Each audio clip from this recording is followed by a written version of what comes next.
ជំរាបសួរពុកម៉ែបងប្អូនថ្ងៃនេះមកលេងកូនពូជថូចណាស់បងប្អូនអើយចាប់អត់ចង់ជាប់ទេដើរគ្មានពេលទំនេរហើយក៏ដើរដល់ក៏ឆ្លៀតថតមើលទេសភាពនេះកូនដើរម្ទេសបងប្អូនស្អែកធើងនឹងដងក្អូបច្រើនណាហើយក្មេងខ្ញុំគាត់ដាំនេះចំដីអត់ទំនេរសោះហ្មងដាំគប់កន្លែង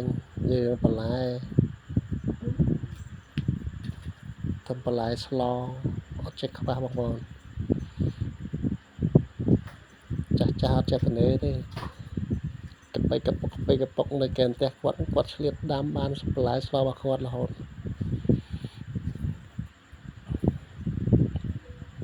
ហើយហ្នឹងក៏មកលេងកូនចុងសប្តាហ៍អាទិត្យទៅយកគាត់មកញ៉ាំម៉ែនៅតាកែវក៏ឆ្លៀតមកលេងគាត់បានមួយផ្លែតមួយថ្ងៃអញ្ចឹង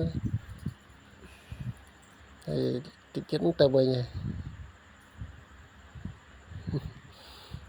ខូចចាស់បងអើយខូចមែនតែនលពឹសកែនេះមុខគាត់នេះមើលខូចហ្មង